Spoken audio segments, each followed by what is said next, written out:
ఆంధ్రప్రదేశ్ రాష్ట్ర భవిష్యత్తును, ముఖ్యంగా రాజధాని అమరావతి స్వరూపాన్ని సమూలంగా మార్చేయగల ఒక మహత్తర ప్రాజెక్టుకు అడుగులు పడుతున్నాయి. దశాబ్దాల పాటు నగరాన్ని ట్రాఫిక్ సమస్యల నుంచి గట్టెక్కించి ఆర్థిక ప్రగతికి కొత్త ద్వారాలు తెరిచే బృహత్తర ప్రణాళికే ఈ Amaravati outer ring road ORR. Hyderabad వంటి మహానగరం ఓఆర్ఆర్ నిర్మాణంతో ఎలా అభివృద్ధి పథంలో దూసుకువెళ్లిందో మనందరికీ తెలిసిందే. ఇప్పుడు అంతకు మించిన దూరంతో మరింత ఆధునిక హంగులతో అమరావతి ఓఆర్ఆర్ రూపుదిద్దుకోనుంది. సుమారు 25,000 కోట్ల రూపాయల భారీ బడ్జెట్తో 190 కిలోమీటర్ల పొడవుతో నిర్మించదల్పెట్టిన ఈ ప్రాజెక్ట్ కేవలం ఒక రహదారి మాత్రమే కాదు. ఇది అమరావతి ప్రాంతపు ఆర్థిక, సామాజిక మరియు పారిశ్రామిక ప్రగతికి జీవనాడి కాబోతోంది. ఈ ప్రతిష్టాత్మక ప్రాజెక్ట్ నిర్మాణ బాధ్యతలను కేంద్ర ప్రభుత్వ సంస్థ అయిన national highways authority of India పర్యవేక్షించనుంది. ఇప్పటికీ అధికారులు క్షేత్రస్థాయిలో పర్యటించి ప్రాజెక్టుకు సంబంధించిన అన్ని సాంకేతిక, ఆర్థిక అంశాలను పొందుపరుస్తూ ఒక సమగ్ర ప్రాజెక్ట్ నివేదికను సిద్ధం చేశారు. ఈ నివేదిక ప్రకారం ప్రాజెక్టు మొత్తం వ్యయం సుమారుగా 24,791 కోట్లుగా అంచనా వేశారు. ఇంత భారీ మొత్తంలో నిధులు అవసరమైనప్పటికీ రాష్ట్ర, కేంద్ర ప్రభుత్వాలు సమన్వయంతో ముందుకు సాగుతున్నాయి.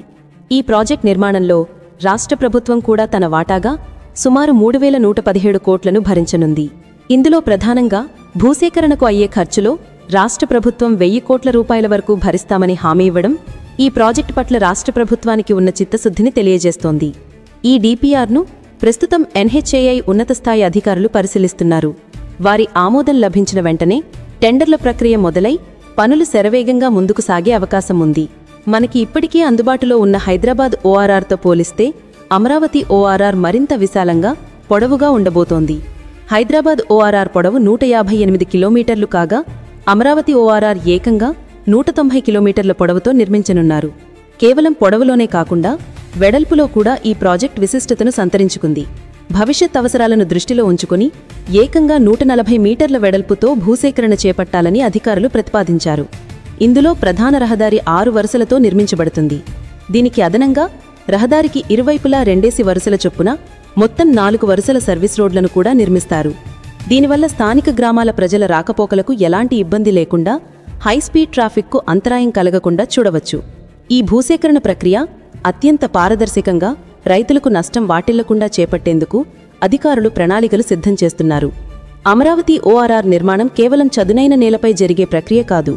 మార్గమధ్యంలో ఎదురయ్యే నదులు, కొండలు వంటి సహజసిద్ధమైన అడ్డంకులను అధిగమించేందుకు ఆధునిక ఇంజనీరింగ్ నైపుణ్యాన్ని వినియోగించనున్నారు. ఇందులో భాగంగా జీవనది అయిన కృష్ణానదిపై 2 చోట్ల భారీ వంతెనలను నిర్మించనున్నారు.